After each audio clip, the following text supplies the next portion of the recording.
¿Qué tal, colegas? Bienvenidos a un episodio nuevo de su podcast Entre Colegas. En esta ocasión nos acompaña un área de la medicina bastante interesante, mucho más en estos últimos 2, 3 años. Ya nos contará el por qué. Él es Ángel Gutiérrez. Él es el médico jurista, cofundador del Lex Artis Médica. Es una red nacional de médicos abogados y abogados sanitaristas. Él es médico por la Universidad Autónoma de Ciudad de Juárez, abogado por el CEUBA y especializando en Derecho Sanitario por la Universidad Nacional Autónoma de México. Bienvenido, Ángel. ¿Cómo te encuentras el día de hoy? Hola, ¿qué tal? Pues muy agradecido, gracias por la invitación. Espero que esto sea muy interesante para todos los escuchas. Es un área del derecho poco explorada y desconocida por completo desde el punto de vista médico. Sí, es correcto. Y sobre todo por los dos temas principales que hablaremos, que aunque no seas médico, cuando te enteres de este tipo de detalles, si ya le traes algo de coraje al sistema de gobierno, que independientemente del presidente que esté en turno, creo que no ha variado. En los últimos 3 sexenios, la manera de tratar a los médicos ha sido muy similar.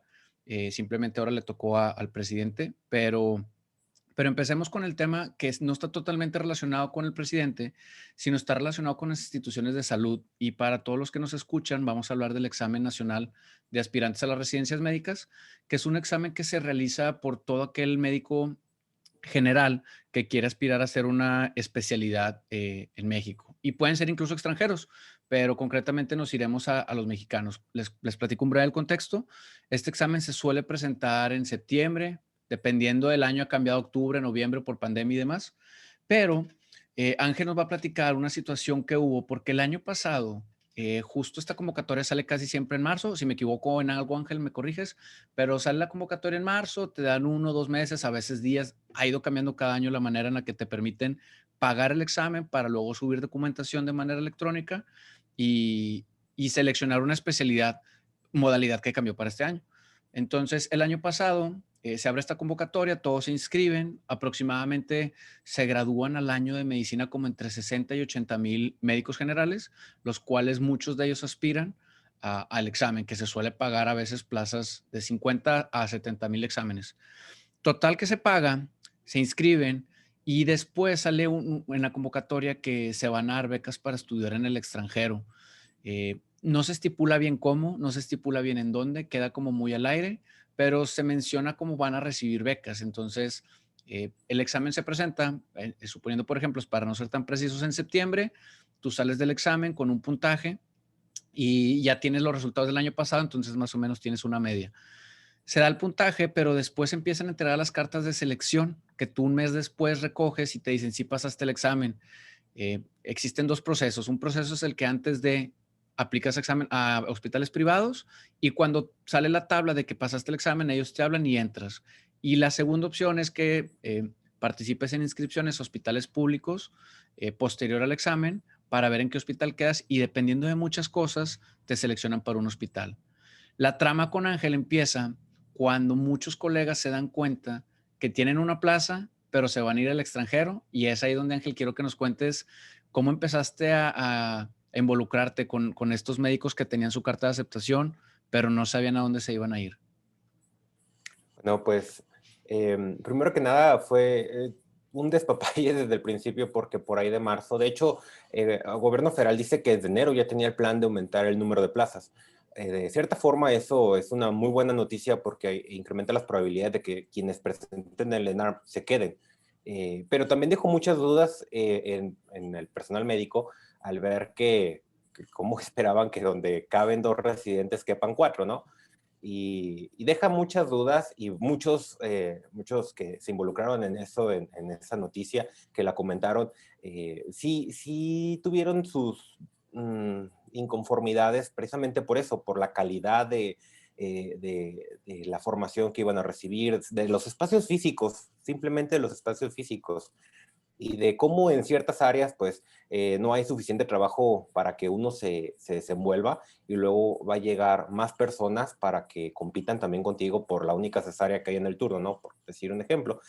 Y eso dio lugar a muchas controversias, los ingresos, de dónde iban a salir el presupuesto para pagarles, dónde los iban a meter, la calidad de la formación, pero pasó hasta cierto punto desapercibido porque no había datos fehacientes, era pues más que nada un rumor. Sin embargo, un día antes del examen, el examen, si no me equivoco, empezó un sábado, viernes, si no es que ese mismo sábado, hubo una conferencia de prensa en donde dijeron ya abiertamente que el número de plazas de especialidad para el ENARM se iba a duplicar. Y ahí también anunciaron que iba a haber plazas para el extranjero, un total de 1,000 plazas. Bueno, de hecho, ahora que recuerdo, no dijeron en ese momento cuántos iban a hacer, dieron el dato así general, ambiguo, y luego lo manejaron de forma optativa. Eso parecía interesante, ¿no? Ibas a tener la oportunidad de elegir tu plaza dentro del Sistema Nacional de Residencias Médicas o aplicar para ir a una nación extranjera a formarte como especialista. No mencionaron qué especialidades, mencionaron unos posibles países. Estaban negociando con Estados Unidos, con Australia, con Argentina, con Canadá, con Cuba. Al principio pues no manejaron realmente ni cuántos, ni cómo, ni francamente si las naciones de las que estaban hablando en calidad de negociación ya tenían algún dato duro. Eso fue el día del examen, todos presentaron el examen y unos días después, pues sí se llevaron esa sorpresa de que el número de aspirantes se duplicó al 100%. Empezó el proceso de selección, pero cuando comienza la primera ronda, se dan cuenta que unas cuantas especialidades como fue psiquiatría, urgencias, patología, rehabilitación, estaban destinados un millar de plazas a las becas CONACYT, pero no había salido la convocatoria de las becas CONACYT que iban a ser estas supuestas plazas al extranjero. Ahí fue la primera desilusión porque te diste cuenta que las plazas que te habían dicho que iban a ser optativas ahora eran Obligatorias. obligatorias. Querías hacer una especialidad, era territorio nacional o el extranjero porque no podías elegir. Ese número de plazas ya estaba destinado para uno o para otro. Entonces, la primera ronda fue sangrienta porque estamos hablando de que, por ejemplo, rehabilitación tenía 300 lugares para las becas CONACYT y como 450, redondeándole, como 450 en general, o sea, 150 para territorio nacional. Estamos hablando que por esas 150 plazas en territorio nacional compitieron 3 veces más el número de aspirantes. Por supuesto, se saturaron inmediatamente. Muchas especialidades quedaron con un espacio para la segunda ronda, con 3 espacios para la segunda ronda, y eso contrasta mucho con el resto de las especialidades, que no quedabas en tu primera opción, en la segunda ronda todavía tenías para elegir, porque había el número exacto de plazas con el número de aspirantes. O sea, es lógico, ¿no? No puedes dar un N número de plazas si no tienes la misma cantidad de aspirantes. Si tienes más, entonces, ¿para qué fue el proceso de selección del ENARM, no? Y eso fue lo que sucedió. La primera ronda de selección había muchos más aspirantes para un número reducido, porque se esperaba que para la segunda ronda, pues los aspirantes se fueran a una plaza al extranjero. La segunda desilusión fue que todos esos destinos paradisíacos que se habían ofertado, pues no pasaron. El único lugar que se concretó o que se está concretando, porque a la fecha todavía no se han ido a Cuba, ahorita te platico por qué, pues, pues no, desaparecieron, ni Argentina, ni Estados Unidos, ni Canadá, ni Australia, únicamente Cuba. Y esto fue lo que generó el descontento, ahí fue cuando me di cuenta, y en ese momento estábamos empezando con LexArtis. Este problema empezó a tener notoriedad en enero. LexArtis lo acabábamos En enero de este año. establecer en enero de este año, sí. Quiero hacer un breve paréntesis para los que no estén muy relacionados. Este tema que decía de las primeras rondas, una vez que se entrega la carta de que tú ya tienes un puesto para especialidad y te toca tocar las puertas de hospitales, mencionaré el más conocido que es el Instituto Mexicano del Seguro Social. Tiene sedes en diferentes estados, no todos los estados tienen sedes, donde tú tienes que ir a dejar tu papelería para aplicar y escoges una lista de 10 lugares en donde te puede tocar en donde ellos digan. Entonces, esto que mencionaba Ángel es porque estas 300 personas, hablando de este caso concreto, que aspiraban a 100 lugares para ir en la proporción correcta, normalmente en otra situación hubieran entrado 100 de 100 y a lo mejor en la primera no quedabas, pero en la segunda sí. El tema es que ahora, aparte de todo este estrés que se sucedió en cada uno, fue que si tú no tocabas, por ejemplo, yo en Monterrey, no podía llegar a mi sede en Nuevo León porque ya se había saturado, porque todo el proceso fue en línea por COVID, tuvieron que ir algunos a Tabasco, a Campeche, a México, a Chihuahua. Entonces, todos los que están pensando en este tema de especialidad tienen que considerar que probablemente tengan que viajar, tengan que gastar y tengan que trasladarse. Y si ya están trabajando, tienen que considerar que probablemente me tocó amigos que les decían en su trabajo, oye, pues tu compromiso es aquí y sí te dejamos presentar el ENARM, pero no te puedes ir a viajar. Entonces, como breve paréntesis, la novela para un médico no termina cuando presenta, sino todavía faltan muchos pasos. Entonces, regresamos, Ángel, con Lexartis y enero 2021. Ay, me hiciste que recordar algunas cosas. La verdad es que es un tema para quienes lo vivieron muy, muy sensible. Ojalá y tengamos la oportunidad de abordar el por qué también.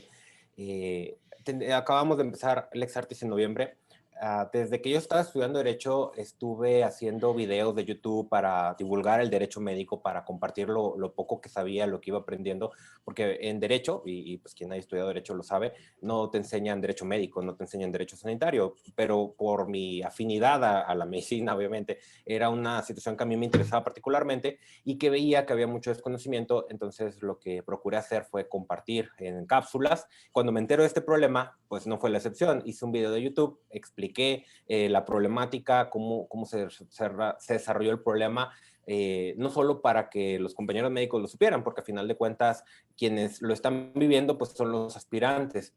Y muchas veces somos muy indiferentes con los médicos que o ya hicieron una especialidad o ya tienen un trabajo, una base, y los demás pues les importa un cacahuate. Y hay mucha falta de cohesión, mucha falta de, pero pues ese es otro tema, ¿verdad?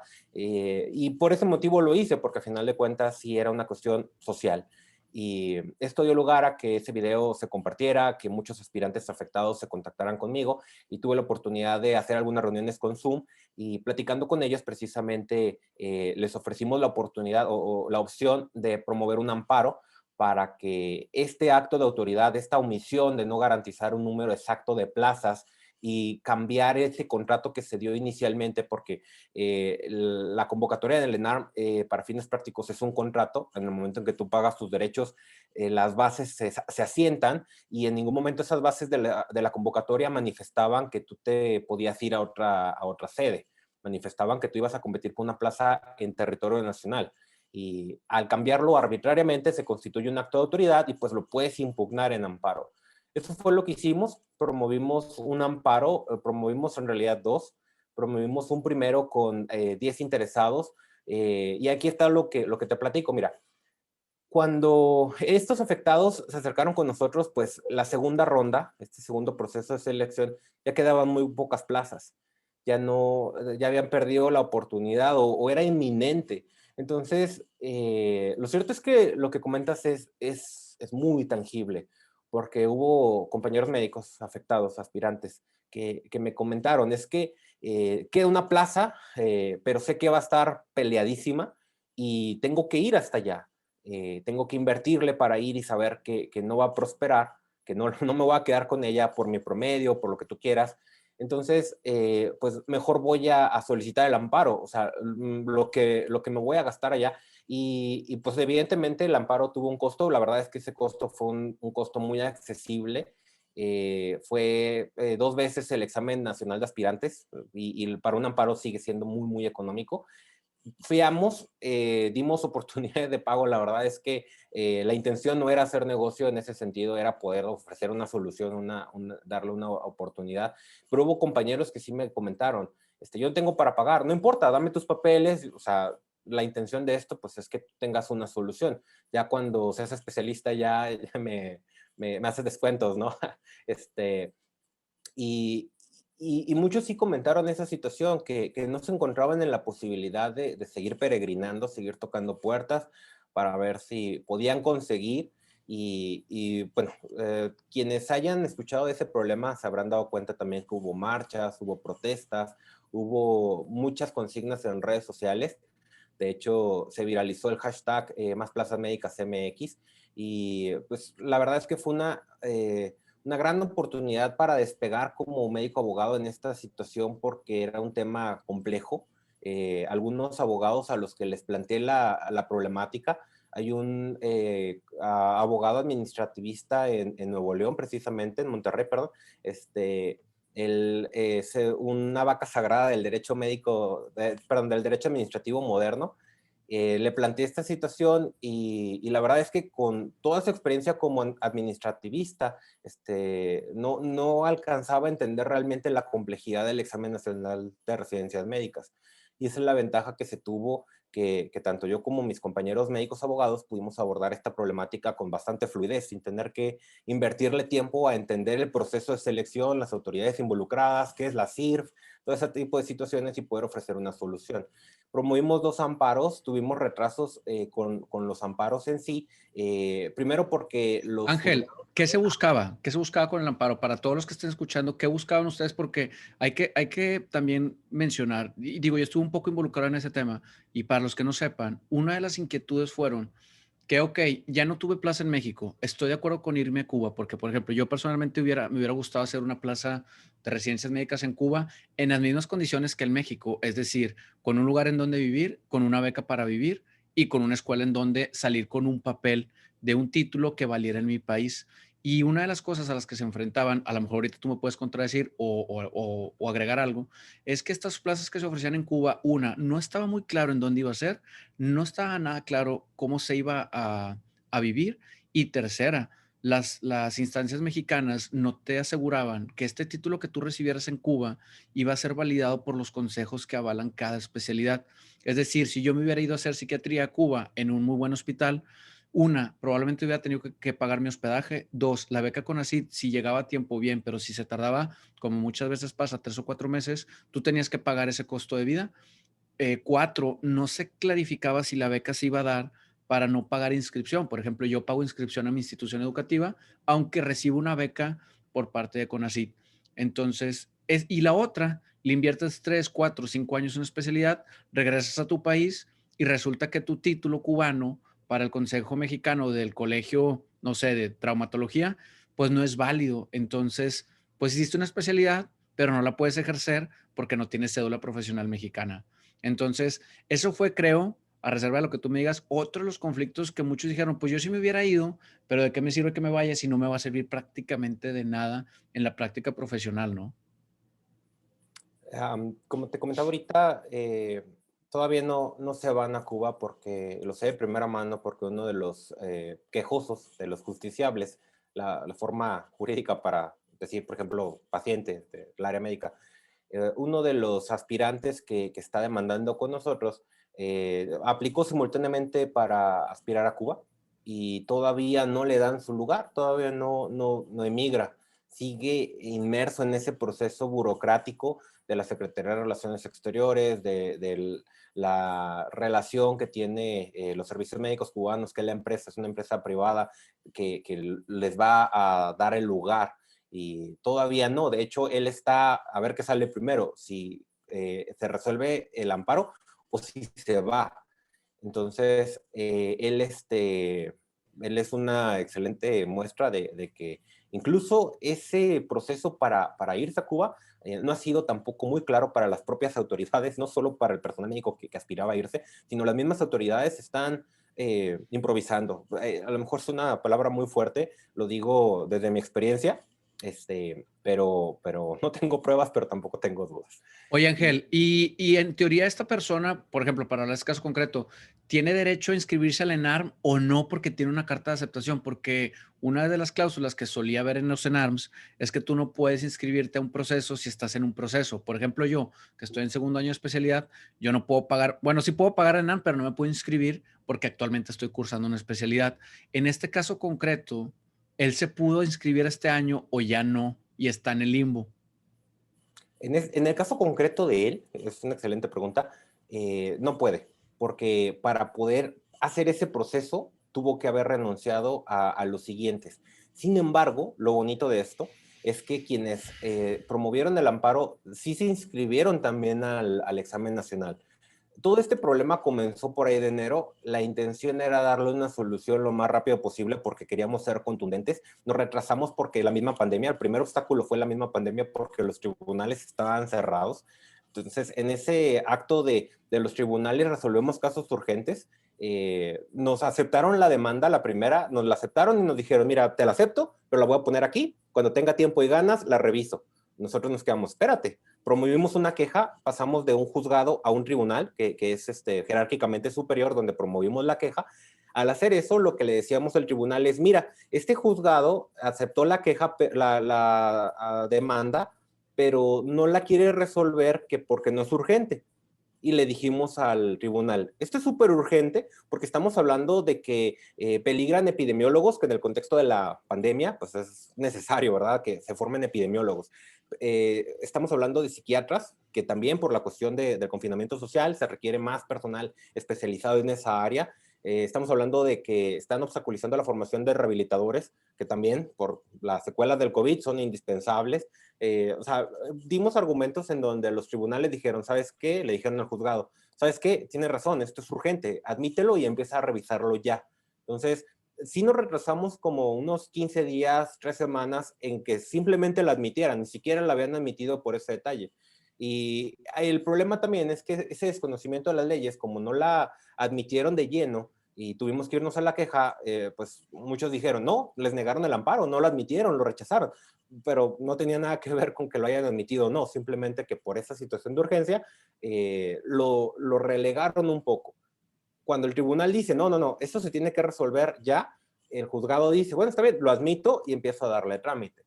Ya cuando lo empieza a dar trámite, lo primero que hace el juzgado en la suspensión es, ¿sabes qué? Tu constancia tiene una vigencia, se vence en febrero, vamos a interrumpir, vamos a ponerle pausa a esa vigencia para que siga siendo vigente. Entonces, esa primera oportunidad que teníamos se consumió en esa vigencia de la póliza, entonces tuvimos que irnos hasta la sentencia, que es lo que estamos esperando ahorita. Bueno, entonces, para fines de esta primera demanda, la segunda, los aspirantes no están propiamente aceptados en el ENARM, porque a final de cuentas no pasaron por ese proceso de selección en donde ya tienen una plaza y están en ese proceso, valga la explicación. Entonces, ellos pudieron inscribirse al segundo ENARM, al de este año, para presentar el examen a finales de septiembre, de noviembre, según se comporta la pandemia. Ellos sí tuvieron esa oportunidad de promover el amparo como segunda oportunidad, como plan de respaldo, que no estoy diciendo que vayamos a fallar, por supuesto, pero y me preguntaron mi opinión y yo les dije, pues yo en su lugar, porque al final de cuentas tengo bata, yo en su lugar, no pongo todos los huevos en una sola canasta. O sea, vamos a buscar oportunidades, yo les sugiero eso, si están en esa posibilidad, vale la pena, estamos hablando de su futuro, no me voy a parar el cuello, les voy a decir, soy infalible, porque tal vez lo logramos, bueno, la idea es lograrlo, por supuesto, pero no sé cuándo, puede que sea después de marzo, puede que nos tardemos un año, puede que sea antes de que presenten el examen, entonces mi sugerencia fue esa, entonces estos aspirantes, muchos de ellos sí van a presentar el examen como plan B, como plan de respaldo. Sin embargo, las expectativas que tenemos es que se resuelva en 1, 2, máximo 3 meses. Definitivamente antes de septiembre. Ojalá que sí, ojalá que Porque, sea bueno, favorable, pero fíjate que a mí algo que se me hace muy triste es que hoy en día es muy fácil hacer todo electrónicamente. ¿Y a dónde voy? Porque pues hay que buscar una solución y plantear una solución a futuro. Si se presentan 100 lugares, por ejemplo, a nivel nacional de plazas, muchas veces entran 100, pero a los 2 o 3 meses renuncian más o menos un 10 al 20% de los especialistas. Entonces, para el día que se presenta el ENAR, en realidad ya hay 20 plazas libres. Entonces, porque aquí el tema es que si antes se daban 100 plazas y para el año pasado se dieron 200, el puntaje, para los que no estén muy relacionados, iba, por ejemplo, de 85 a 70, el máximo 85, el mínimo 70.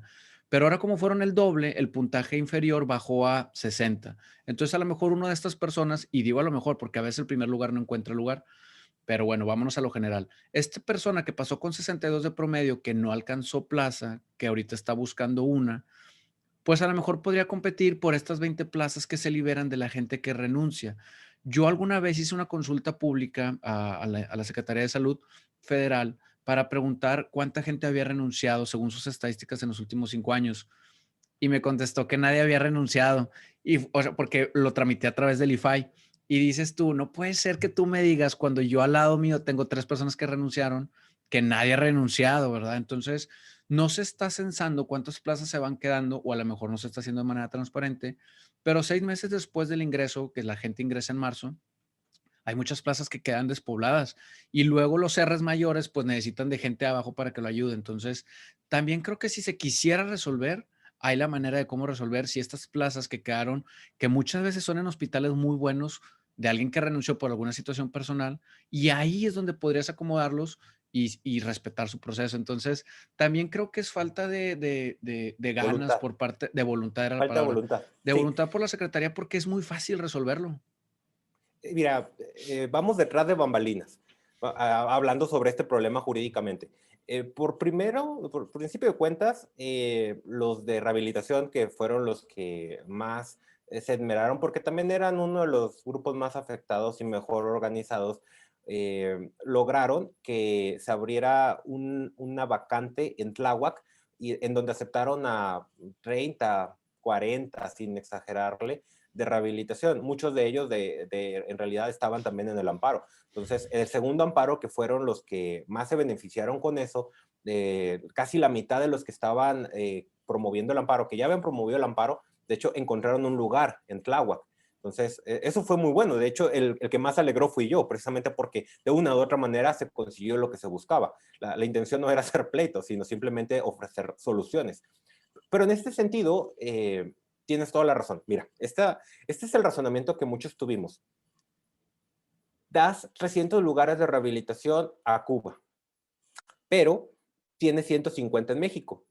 ¿En qué cabeza cabe que 300 médicos que se van a formar de rehabilitación en una pequeña isla vayan a recibir una educación de calidad si no le puedes encontrar, si batallas para encontrarle lugar a 150 en territorio nacional?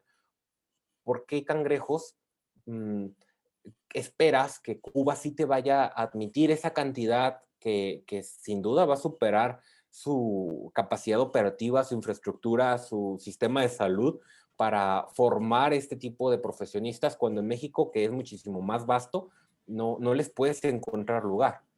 Entonces, ese era uno de los planteamientos que teníamos, que se materializó cuando se abrió esta plaza en Tláhuac, porque al abrirse, y esto también fue bueno para ellos, no les encontraron lugar a todos en esta plaza, pero ya los habían aceptado porque abrieron ese número de vacantes. Entonces la mitad tuvieron que mandarlos a unidades de rehabilitación del Teletón, que a final de cuentas estuvo muy bien. De hecho, a título personal creo que les fue mejor a los que se fueron al Teletón que los que se quedaron en Tláhuac, porque ellos sí estaban, pues, por decirlo de alguna manera, hacinados en un área de reciente creación, sin un verdadero plan de estudios, una verdadera estructura para formarlos.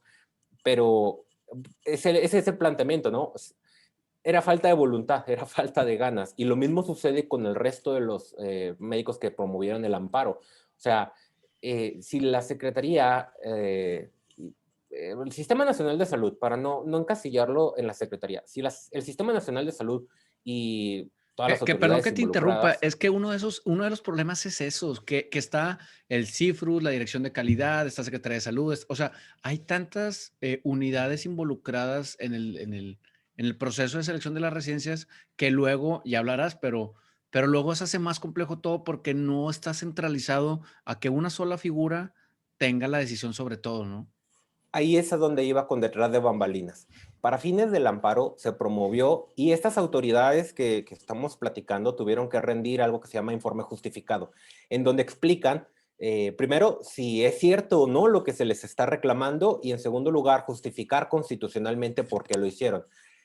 Todas las autoridades lo negaron, y todas las autoridades pues se hicieron tarugas, pero lo más divertido, y esto fue absurdo, lo más gracioso del caso es que autoridad que rendía su informe justificado decía, yo no fui, fue tal.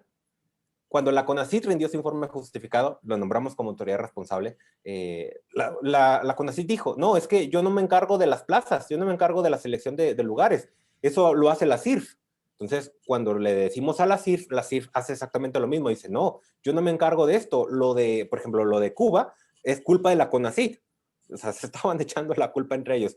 En cuanto a la selección de plazas, es una cuestión que cada unidad de salud elige cuántas plazas van a hacer. Yo no lo elijo.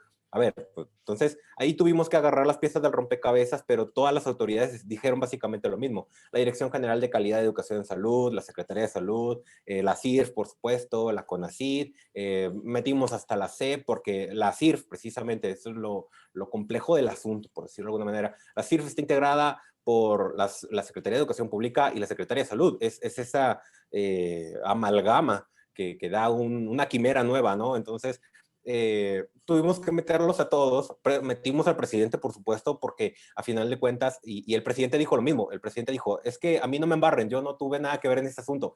Ah, no, espérate, papacito, ¿cómo de que no? El reglamento de la Secretaría de Salud dice que el secretario de Salud, cosa que hace, te tiene que rendir cuentas. Tú estabas enterado. Las mañaneras, las vespertinas, donde se anunció, fuiste tú, porque ahí estaba diciendo el presidente, bueno, su abogado, ¿verdad? Porque el presidente, pues, yo creo que ni se enteró. Ahí está diciendo el abogado del presidente, no, es que quien anunció eso fue el director del INSABI. Y luego el juez nos pregunta, ¿quieres que este vato del INSABI, perdón, qué profesional, ¿no? ¿Quieres que este titular del INSABI nombrarlo como autoridad responsable? Le contestamos al juez, no, claro que no. O sea, el INSABI no tiene vela en este entierro, fue un florero, con todo respeto para los obradoristas, perdón, fue un florero que el Poder Ejecutivo metió para hacer esa declaración, pero él no tiene ningún proceso, ningún que ver en este proceso de selección. Él solo dio la noticia, nada más, pero la dio por instrucción del presidente. Entonces, hicimos varias circunstancias, bueno, notamos varias circunstancias en donde, a pesar de que las autoridades punto por punto estuvieron diciendo, yo no fui, fue TT. Ah, bueno, juez, no hay razón para decir que porque haya dicho que no, se pase por alto que sí fue TT. En ese TT pues entran todos los demás, entonces todos salían embarrados. Y ahí es en donde lo que estás platicando, lo que nos estás comentando, que tienes toda la razón.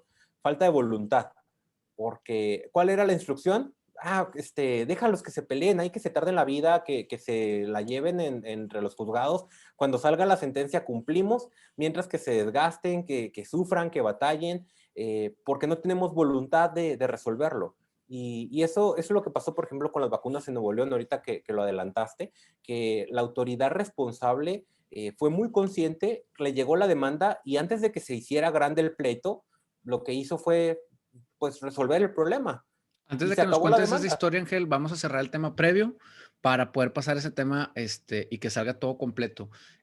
Hasta el día de hoy, que es 29 de julio, el día que se está grabando este episodio, estas personas están esperando que se resuelva el amparo y una respuesta, y en su momento también están aplicando al ENAR del año actual. Y ahí estamos, ¿verdad?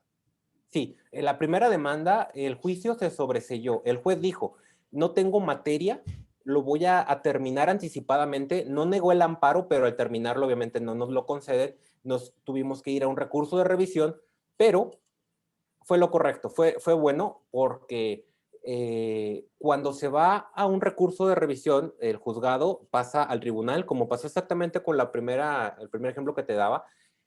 Si el juzgado nos hubiera concedido el amparo, la Secretaría de Salud o la CIRF o cualquier autoridad responsable hubiera apelado. Lo hubiera hecho porque no tiene la voluntad de resolverlo. Entonces, de todos modos, hubiera ido a un tribunal superior. Entonces, al terminarlo anticipadamente, nos ahorró tiempo y al mandarse con un tribunal colegiado, nos permite que la resolución de este sea firme. Entonces, estamos en eso. Con la segunda demanda, se retrasó unas cuantas semanas más. O sea, va primero, va a la redundancia, el primer amparo, una semana después va el segundo, en cuestión de tiempos. Estamos esperando la audiencia constitucional, que todas las autoridades rindan sus informes justificados para que se termine propiamente el juicio. Entonces, con esa segunda demanda estamos esperando o que la concedan a nuestro favor, con ese riesgo de que pues, las autoridades apelen. La ventaja que tenemos es que como tenemos uno ya por delante, cuando se resuelva el primero, va a servir como precedente judicial para el segundo. Esa es la ventaja que tenemos. Lo cierto es de que no es rápido, como dice un compañero Gine del hospital, somos buenos, no rápidos. La verdad, eso no depende de nosotros, es una cuestión de los órganos jurisdiccionales, pero se ha retrasado más de lo que hubiéramos querido por la pandemia, por las propias autoridades, por los juzgados que se resistieron, como te lo comentaba al principio, y pues nos estamos llevando entre recursos. La ventaja de esto es que estamos en esa solidaridad con nuestros compañeros médicos. No se les cobró un solo peso más porque no somos los típicos abogados. O sea, yo no me veo como un típico abogado que sácame 10,000 pesos para las copias. Es lo que se suele decir en el mundo de los abogados, ¿no? Y no se les ha cobrado un solo peso más. Estamos llevando el caso, básicamente fue, ahora sí que por hacer justicia.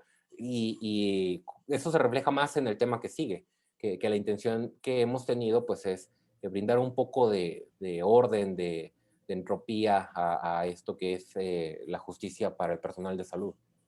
Sí, claro. La verdad es que bueno, como bien dices, al final de cuentas, una vez que se siente un precedente, pues va a ayudar para futuros casos que no dudo que se sigan repitiendo, dado que ha ido cambiando mucho la manera en la que se forman los recursos humanos para la salud.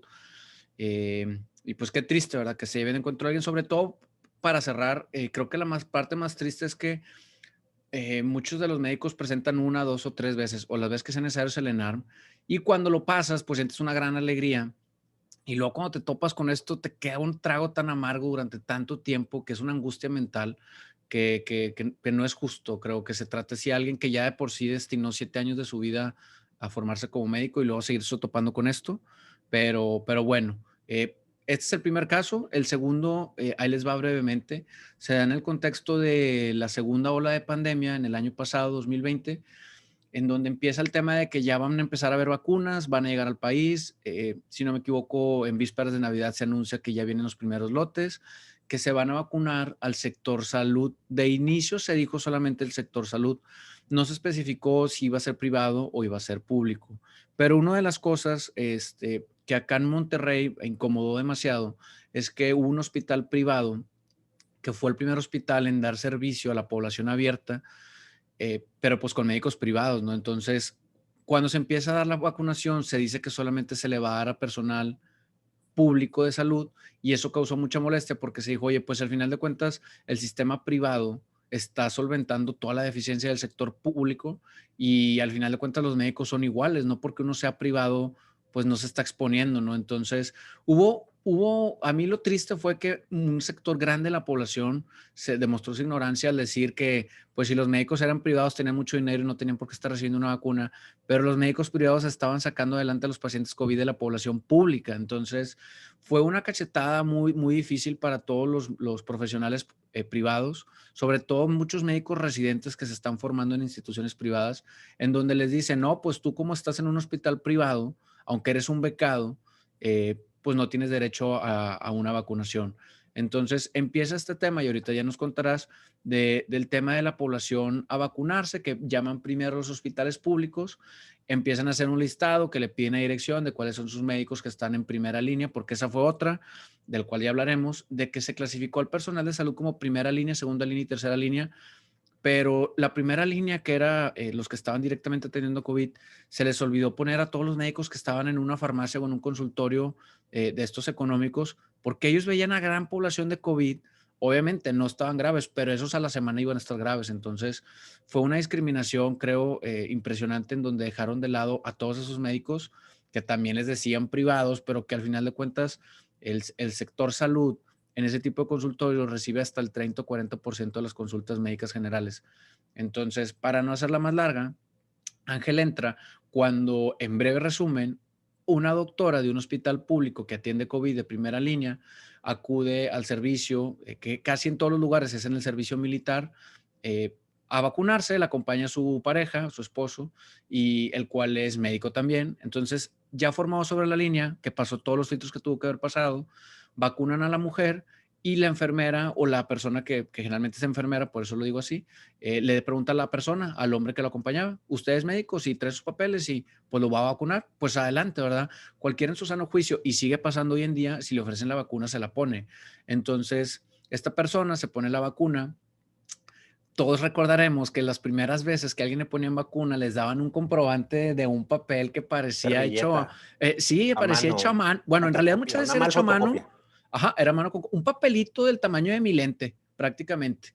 Entonces les daban y les decía la fecha y un sellito, una firmita, que en realidad, pues, Un mes después empezó como ya el protocolo un poquito más oficial, hacer papeles en un sistema digital y bla, bla, bla, ¿no? Lo que a lo mejor todos ya conocemos.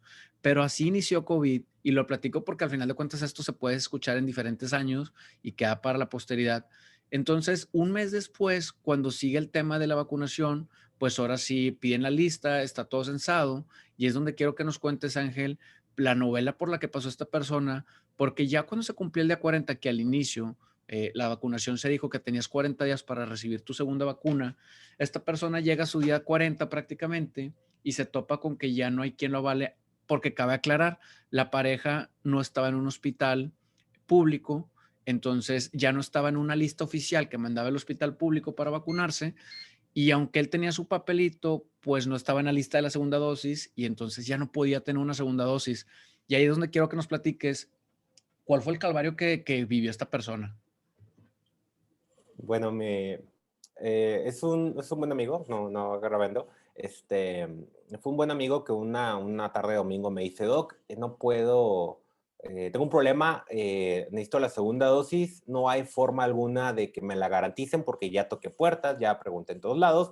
Esta persona era residente, bueno, todavía es residente de una subespecialidad y me dice, mañana lunes van a vacunar a mis compañeros del hospital, pero el director me dice que no me puede agregar porque yo ya recibí la primera dosis y van a poner la vacuna de primera dosis, que no me pueden poner como si fuera otra primera dosis, porque yo necesito la segunda. Me dice que me puedo esperar a que les pongan la segunda a ellos para meterme ahí también. Me dice, ¿qué puedo hacer? Porque pues ya no sé qué hacer, básicamente. Cuando me plantea su problema, me cuenta esta historia, me cuenta el asunto de cómo fue vacunado y lo primero que se me ocurre es, viejo, pues un amparo, o sea, con un amparo lo resolvemos. En dos patadas esa tarde domingo le hice el amparo, lo promovimos electrónicamente porque, pues, bendito siglo XXI, todo se hace ya en línea. Lo promovimos electrónicamente, el juez lo recibe ese mismo día y lo admite, nos dan aviso de que ya está en trámite. No lo pudimos ver hasta el día siguiente porque pues seguía siendo domingo en la tarde, día inhábil, no había gente de sistemas. Los tribunales también hacen guardias para cosas urgentes, como los hospitales. Un amigo se sorprendió, haciendo un pequeño paréntesis, de que promovió un amparo un fin de semana como a medianoche, el 1 de mayo, el día del trabajo, y me lo admitieron en el mismo día, 2 horas se tardaron en darme la suspensión. No lo podía creer, ¿no? Porque pues pensaba que los juzgados nada más de horario de oficina, ¿no? Pero no, trabajan todos los días, solo que no pudimos recibir esa notificación ese mismo día hasta el lunes. Le digo, no se estrese, viejo, mañana temprano nos llega la suspensión y seguramente, porque así tiene que ser, esa suspensión va a ser la orden de que se vacune junto con sus compañeros del hospital. Cuando llega en la mañana, pues descargo la información, veo el expediente, ya lo habían subido al sistema y pues no, el juez nos estaba preguntando más información, nos estaba preguntando si queríamos que el director del hospital fuera autoridad responsable. Pues ya, le dijimos que no, porque, o sea, es lo que no entienden los jueces. Bueno, creo que necesito hacer un contexto. Los jueces no son expertos en todo, los abogados tenemos que darles toda la información que ellos requieran para que ellos resuelvan adecuadamente. Lo que te planteaba antes de esta conversación es de que la demanda de los aspirantes del ENAR, pues hizo una demanda de 40 hojas, eso es un montón. O sea, fue súper densa, pero porque necesitaba, o sea, yo lo entendía, yo lo comprendo, pero necesitaba explicárselo al juez.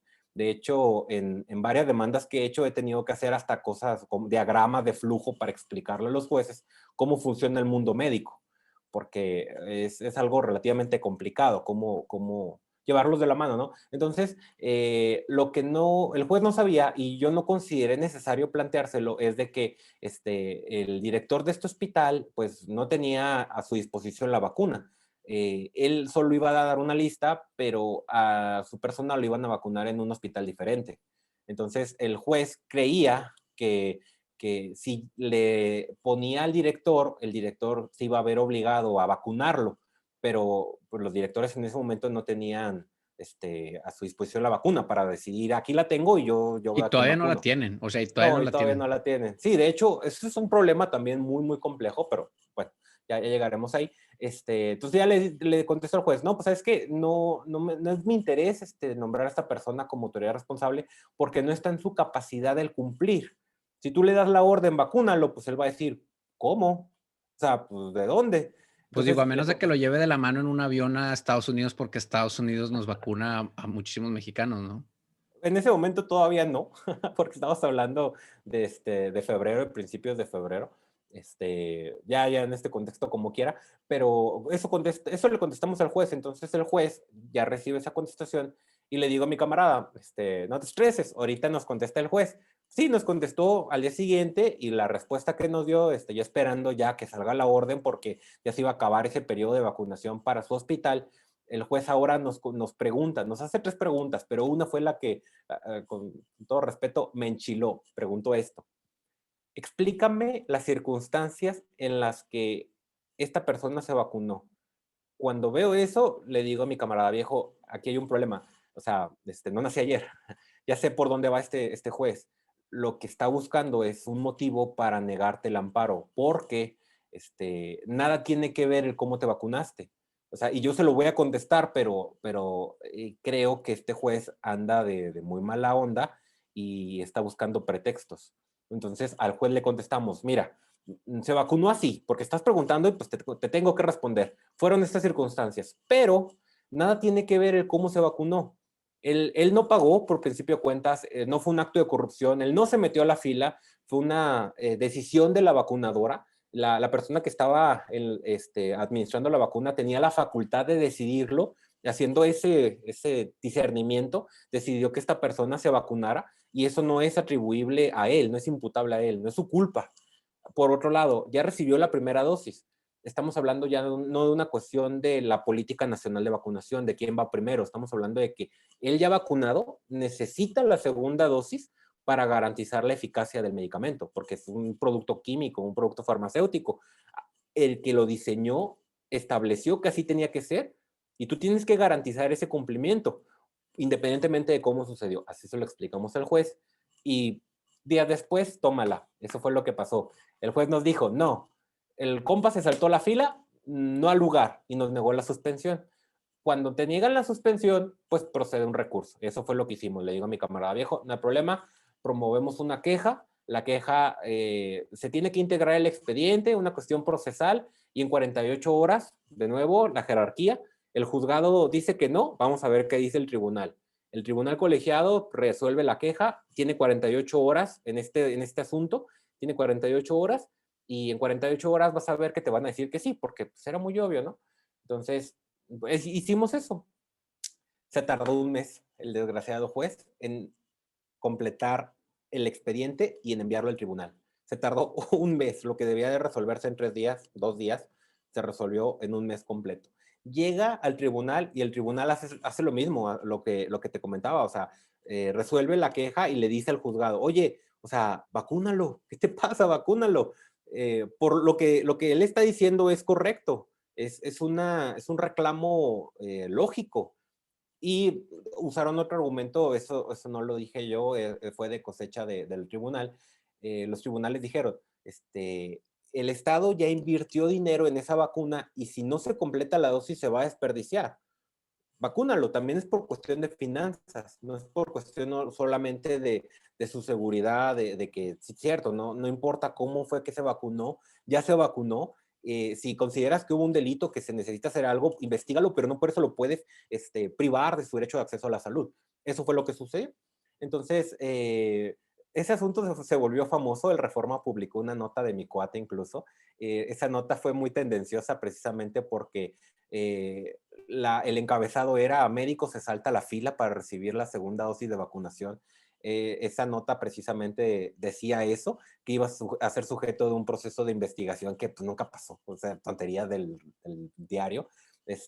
Iba a ser sujeto de un proceso de investigación porque posiblemente fuera un acto de corrupción el que él incurrió por haberse saltado la fila. No, nada que ver con eso, pero sí fue un caso muy sonado. El asunto es que resolver ese problema, me dio pie a decir, bueno, o sea, ya resolvimos un problema de una segunda dosis de un médico del sector salud. Se puede dar solución también al médico privado para la primera dosis. Entonces empecé a promover en redes sociales, si había algún interesado que quisiera que le promoviera el amparo para recibir la vacuna. Tristemente, nadie me dijo que sí, entonces pues, le pregunté a un amigo, se me hizo fácil, le pregunté a un amigo, él vive en Cancún, es compañero de la facultad, es médico privado y es médico privado estereotipo. Tiene su maletín, va a los domicilios, no tiene consultorio propio, es un estereotipo de médico privado de maletín. Entonces le pregunté, ¿ya te vacunaron? Sabía que no. No, no me han vacunado. ¿Quieres que te promueva un amparo? A ver, ¿de qué va? Ya le empecé a explicar, ¿no? Y me tomó la palabra, igual era un domingo, ese mismo día le hice el amparo, lo promovimos y con él empecé a trabajar precisamente por eso. Y de ahí empecé a ofrecer más y más amparos y progresivamente fueron pues confiando en mí y empezamos a promover cada vez más amparos. Aquí va el detalle, esto es lo triste del asunto, para no aburrirlos, esto es lo dramático. Los primeros amparos, lo que estábamos reclamando, y es lo que hicieron todos los abogados que se encargaron de amparos así, estaban reclamando la omisión, pero me di cuenta precisamente por un amparo. Promoví un amparo a principios de abril de una doctora, una psiquiatra en México, y cuando me contesta el juez, me contesta que no, porque la Política Nacional de Vacunación establecía que había líneas de atención que la doctora en cuestión, por ser privada, por no estar atendiendo COVID y pues por dedicarse a la psiquiatría y no ser directamente de atención COVID, era de segunda línea y que las personas de segunda línea con equipo de protección les bastaba. Cuando veo esa contestación del juez me saqué de onda. Ah, caray, ¿de qué política de vacunación estamos hablando? Pues voy a coronavirus.gov y me doy cuenta que ese día habían cambiado la política nacional de vacunación. Esto pasó desapercibido porque hicieron un cambio bien brusco. La política anterior establecía que la segunda etapa de vacunación le correspondía al resto del personal de salud. De ahí nos estábamos agarrando para vacunar a los demás compañeros. La intención era que al decir el resto, pues ahí voy yo soy parte del resto. Primera etapa, personal que atiende directamente COVID. Segunda etapa, el resto del personal de salud. ¿Qué significa eso? Pues yo soy del resto, ¿no? Yo no estoy atendiendo directamente COVID. De ahí nos estamos agarrando para promover los amparos. Cuando se modifica esto en abril, toma la que dice, la segunda etapa ya no dice nada del resto del personal, ya dice énfasis en adultos mayores, personas mayores de 60 años. Desapareció por completo el resto del personal de salud y en los argumentos de la vacunación ya categorizaba al personal médico en primera, segunda y tercera línea de atención. La primera línea eran los que estaban directamente en áreas COVID, que estaban en la red IRAG, que estaban atendiendo COVID en las UCIs, y la segunda línea era básicamente todos los demás, personal privado, personal que si bien atiende COVID, o sea, básicamente el resto, los terceros, la tercera línea ya era los quiroprácticos, ¿no? Ponle, o sea, ya personas que ni al caso. Que perdón que te interrumpa, aquí hay un pequeño dato muy triste que es a los dentistas se les dejó de lado, o sea, se consideró médicos, enfermeros y algunas otras áreas asociadas a la atención a la salud, pero los dentistas, pues son profesionales de la salud, muchos de ellos están en instituciones públicas que atienden pues emergencias, pero también hay otros tantos que siguen atendiendo a sus pacientes y si el medio de transmisión es el flujo o la saliva o los aerosoles, pues los dentistas son los que más expuestos están porque están trabajando en cavidad oral. A mí se me hizo muy triste que dejaran de lado a los dentistas, porque al final de cuentas era un personal súper expuesto, porque tú no sabes si ese paciente que tuviste al día siguiente detonó con cuadro COVID y tú pudiste haber contraído COVID por esa atención. Entonces, este tema fue muy delicado, pero a mí desde un inicio se me hizo muy injusto que no consideraran a los dentistas, independientemente del tipo de consultorio en el que tenían, porque todos los dentistas podían estar atendiendo a un paciente potencialmente COVID, ¿no? Mira, cuando salió la primera versión de la Política Nacional de Vacunación, sí enumeraban médicos, enfermeras, rehabilitadores pulmonares, había 11 subgrupos que incluía hasta el trabajador social. La primera versión, ahí es en donde no aparecía el dentista. Algo que pasó desapercibido es que en la segunda versión, bueno, en la versión 4, en realidad era la versión 4, porque ya se había modificado varias veces, pero para fines prácticos la segunda versión, ¿no? Lo que nos interesa. En esta segunda versión, cuando se excluye al médico de segundo nivel, cometen un error, porque aquí sí incluyen a los dentistas. Pero es absurdo porque te los incluyen en la primera etapa. Entonces, en la primera etapa, en la primera línea, perdón, en la primera línea, pues en la primera etapa de vacunación te los incluyen en la primera línea. Entonces es donde tú dices, o sea, pues la práctica odontológica no es hospitalaria. Mm, Bueno, sí Pues hay áreas, no. o sea, sí hay odontología Sí, hospitalaria. Muy sí, poca, pero sí, sí hay. exacto. Sí, te quedas así como que, mm, ¿dónde vas a meter toda la odontología en la práctica hospitalaria para recibir la vacuna COVID? A lo que voy es de que se contradijeron bien fuertemente. Contradijeron mucho, porque por un lado te decía, el odontólogo sí es parte de los grupos de riesgo en primera línea. Te queda así como que eso no tiene mucha lógica. O sea, sí, pero de todos Sí, pero ¿cuáles, no? 20, sí. Entonces, Claro. la verdad es que de ahí también nos pudimos agarrar para promover amparos para odontólogos. No los dejamos excluidos en ese sentido. Sí hubo grupos de riesgo que no pudimos meter porque no había un sustento legal, que el sustento legal pues era esta política. Yendo a nuestras bambalinas, mira, aquí está el detalle. Cuando nos cambian la norma, tuvimos que cambiar el amparo. Tuve que modificar por completo mi amparo y volví a hacer otro monstruo de 40 hojas. Lo que estaba diciendo es atacando directamente la norma. Se llama así, amparos contra normas, y estaba atacando directamente la política nacional de vacunación. Y fueron cosas muy divertidas. Ahorita ya en retrospectiva fue muy divertido. La verdad es que en su momento me hervía la sangre porque eran injusticias bien horrendas. Mira, lo que decía la política nacional de vacunación era, esta clasificación en primera, segunda y tercera línea no puede ser discriminatoria porque otros países lo hacen. Y te ponían una liga para la estrategia de vacunación de Canadá. Y con eso se quitaban de encima, así como que no me pueden decir que es discriminación porque otros países lo hacen. Cuando hice el amparo dije, bueno, vamos a analizar esta política de Canadá. Pues resulta que Canadá también clasificaba, de hecho clasificaba en 5 categorías, pero la diferencia entre la política de México y la de Canadá es que la de Canadá clasificaba para priorizar, para decirte quién es primero y quién es segundo. La de México clasificaba para decirte quién sí y quién no. Algo completamente diferente. Sí era discriminatorio a todas luces. Entonces, ahí el primer detalle, ¿no? La segunda es que se contradecía internamente, porque la política nacional decía, solo la primera línea es personal de riesgo, las segundas con equipo de protección la hacen. Por supuesto, como buen experto donde confluye la medicina y el derecho, pues me agarré varias fuentes, ¿verdad? Entre ellas encontré una fuente muy interesante donde hablaba del equipo de protección, de la protección que daba, haga la redundancia, el equipo de protección y cómo disminuía la transmisión del COVID. Entonces, lo que yo le decía al juez es, mira, a ver, por un lado, ¿cómo me estás diciendo que la segunda línea no tiene riesgo, pero necesitamos equipo de protección? O sea, aún con equipo de protección nos enfermamos.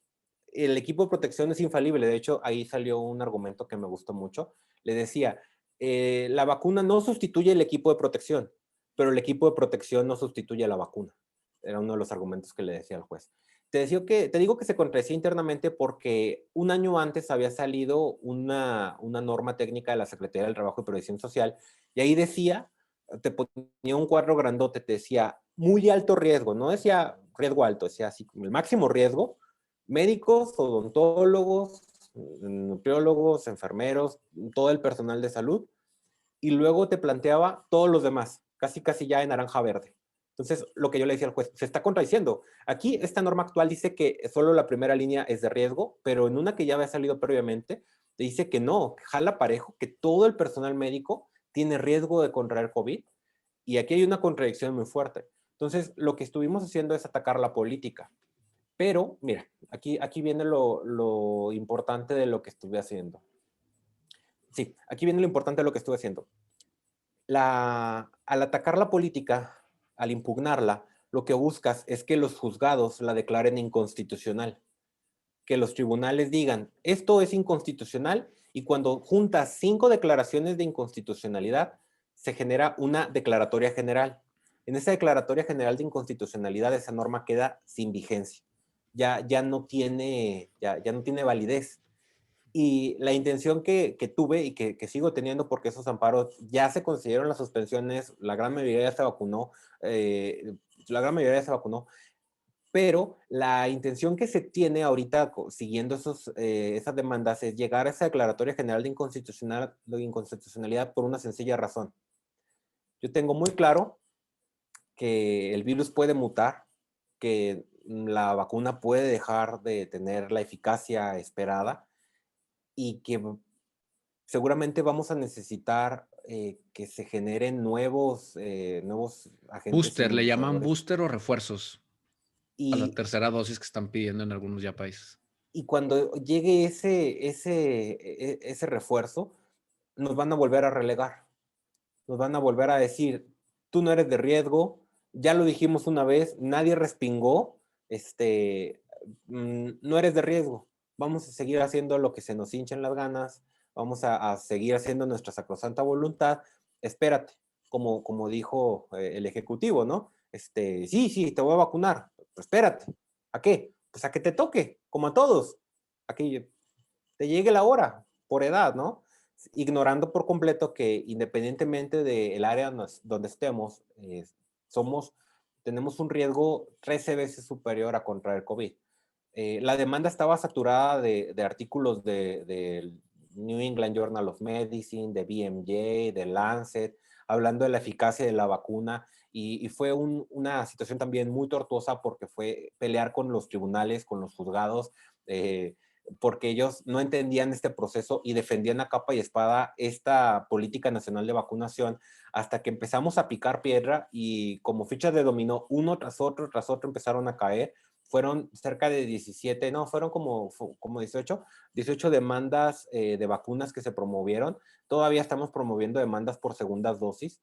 La gran mayoría, bueno, de hecho no, todas dieron la suspensión o provisional o de plano.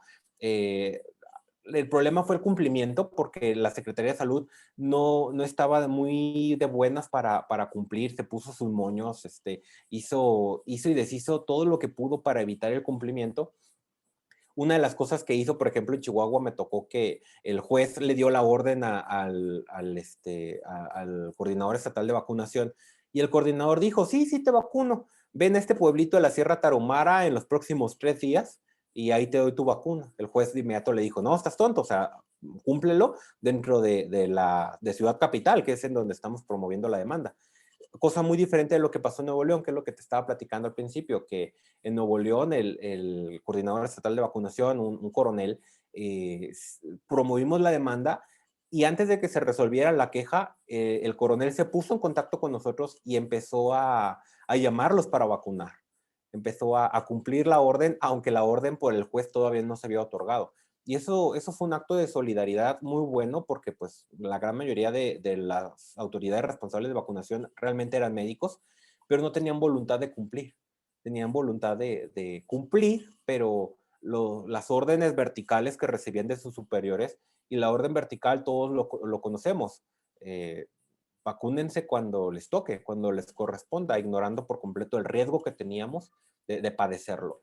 Esas han sido las aventuras que hemos tenido en cuanto a los amparos por vacunas, por el examen nacional de residencias médicas, cualquier cuestión social, cualquier problema del personal de salud, y no solo médicos, del personal de salud en lo general, que tengan, la verdad es que estamos dispuestos a buscar soluciones, a proponer soluciones, a resolver este tipo de problemas.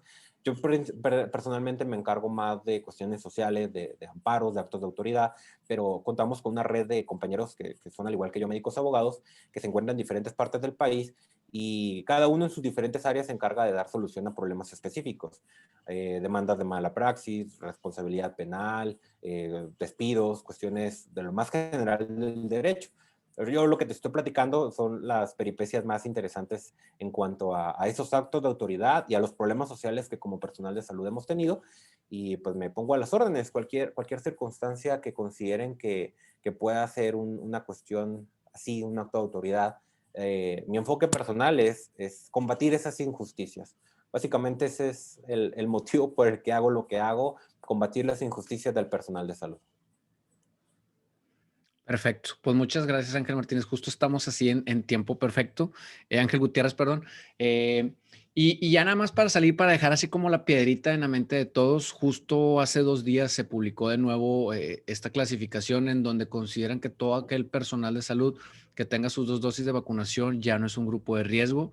Se las dejo de tarea porque al final de cuentas todos los médicos que estamos en un hospital, aunque estemos vacunados, generalmente tenemos una familia, no vivimos solos en una cueva. Entonces, si por alguna razón a nosotros nos da COVID y a lo mejor por el tema de vacunación, la mayor probabilidad es de que no nos pase a mayores, pero nosotros podemos ser el transmisor a alguien más que podría no estar vacunado, por ejemplo, los niños, o a lo mejor algún adulto mayor que no alcanzó a vacunar o no se ha vacunado, podría ser una víctima mortal de una persona que catalogaron como una persona de no riesgo. Y como bien dices tú, se están viendo ya distintas variantes, algunas más agresivas y de mayor propagación, que si a lo mejor en 6 meses ya la eficacia de las vacunas se pierde y necesitamos un booster o una tercera dosis, pues volvemos a ser personal en riesgo. Entonces es un tema de nunca acabar. Creo que grabaremos más episodios de esto, pero pues por cuestiones de compromisos míos, tenemos que terminar aquí el episodio. No sé si hay algo más con lo que quieras terminar, Ángel, antes de terminar el primer episodio. No, al contrario, gracias por la oportunidad de platicar estas historias, estas anécdotas. Lo triste es que falta más conocimiento de que estas injusticias se pueden llevar ante tribunales. Lo digo porque no estoy para nada peleado con la protesta social. De hecho, es algo, es un ejercicio que se tiene que desarrollar, que necesitamos más cohesión. Si hiciéramos más, si tuviéramos más unidad en ese sentido y exigiéramos nuestros derechos de una forma más consistente y firme, pues definitivamente ni los tribunales se necesitan. Pero lo cierto es que como solemos ser muy pocos los médicos que protestamos, las autoridades pues no nos pelan. Y eso no lo digo de mala onda, es lo que se percibe. Y en ese sentido, cuando no hay suficiente intensidad de la protesta social, hay esa alternativa que es el postular este tipo de problemas ante las autoridades jurisdiccionales. Y es ahí en donde entro yo y entran mis compañeros, no solo médicos abogados, sino abogados en general, porque pues el personal médico le tiene miedo a los abogados. O sea, independientemente de que también sean compañeros médicos, se le tiene miedo a los abogados.